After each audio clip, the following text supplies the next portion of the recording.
Kalau kita jadi pejuang, kalau dia jadi anti Belanda. Dan dia kan ngomong bahwa melihat sejarah itu harus dilihat sesuai dengan konteksnya. Jangan melihat sejarah dulu dengan kacamata sekarang. Nah, oke lah kalau kita melihat kacamata dahulu. Contohnya pada saat Pangeran Diponegoro.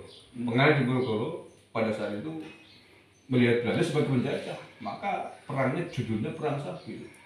Nah, apakah Rumel Abbas menganggap ini Pangeran Diponegoro sama? Saya takut Rumel Abbas ini ngomong kayak gini ada sanad ilmu gitu, nggak murni dari pemikiran dia. Tapi ini akan terungkap kalau dia dipasalkan. Itu ya. Iya, kalau dipasalkan nanti kan ditanya dari siapa kamu, apakah ada yang nyuruh. Nah gitu loh. Okay. Nanti akan keluar nih, oh saya disuruh sama si Anu gitu kan. Nah terbongkar itu, paham? Jadi ya apapun ceritanya kita sayang sama dia sebetulnya, sama Rumel Abbas, ya nggak? Tetapi persoalan ini harus diungkap, apakah ini murni dari pemikiran dia ataupun memang ada sanadnya, ada mesan, ada pesan sponsor gitu.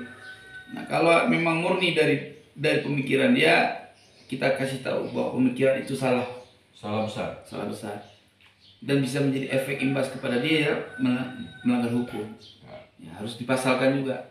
Tapi kalau dia berasalkan dari sanad orang lain, dua-duanya itu kena, siapapun harus kena ya. Itu udah merendahkan dan penghinaan yang luar biasa kepada seluruh pahlawan kita.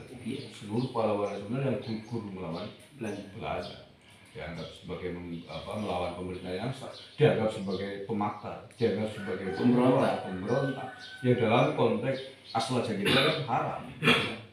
Nah, ini dampaknya bisa melebar kemana-mana di Rumel Abbas. Saya tidak tahu, sampai hari ini saya cek Rumel Abbas belum ada permintaan maaf.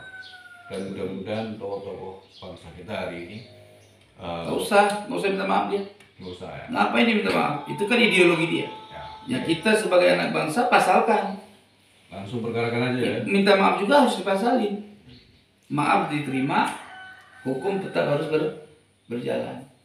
Kalau dia minta maaf, saya kata dia goblok, bertambah goblok lagi. Kenapa saya bilang begitu? Ketika orang sudah mengungkapkan sesuatu, dijilat lagi, minta maaf kan jilat. Konyol lagi. Apalagi dalam posisi dia sebagai katanya orang akademisi. Ya, kalau orang bodoh mungkin yang ya maklum lah, nggak tahu sejarah dia minta maaf, mungkin offset omongan dia kan. Kalau ini kan dia orang yang akademisi, ngaku sejarawan, bahkan bahas nasab kelihatannya heboh gitu kan, padahal dia nggak teliti. Ya, ada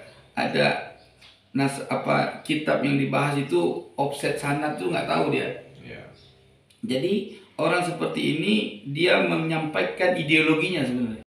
Nah ideologinya itu harus dicurigai apakah ada pesan sponsor atau memang dari pemikiran dia. Dan dia nggak perlu minta maaf. Kenapa? Nggak ada guna minta maaf dia, karena itu dengan kecerdasannya, bukan kebodohannya gitu loh.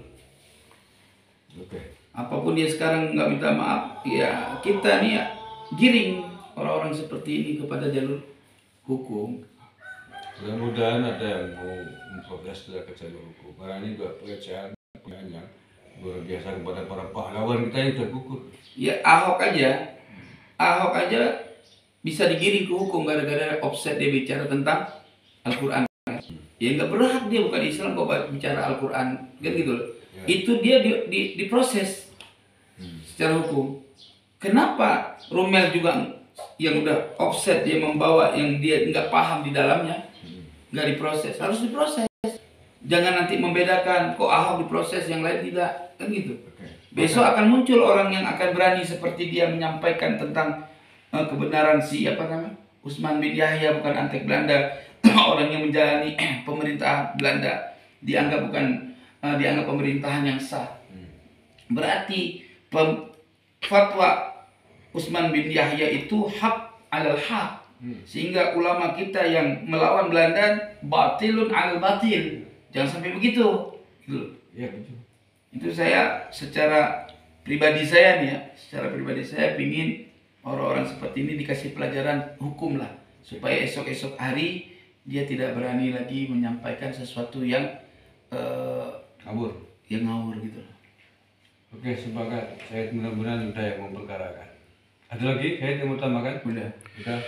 Terima kasih saudaraku sebangsa tanah air dan secinta sebahagia. Mudah-mudahan ini akan direspon besar oleh keluarganya Bung Karno, oleh tokoh-tokoh bangsa kita untuk tidak membiarkan mulutnya Rumel Abbas ngomong ngawur terkait dengan sejarah bangsa ini. Terima kasih, kurang lebihnya mohon maaf. Assalamualaikum warahmatullahi wabarakatuh. Waalaikumsalam.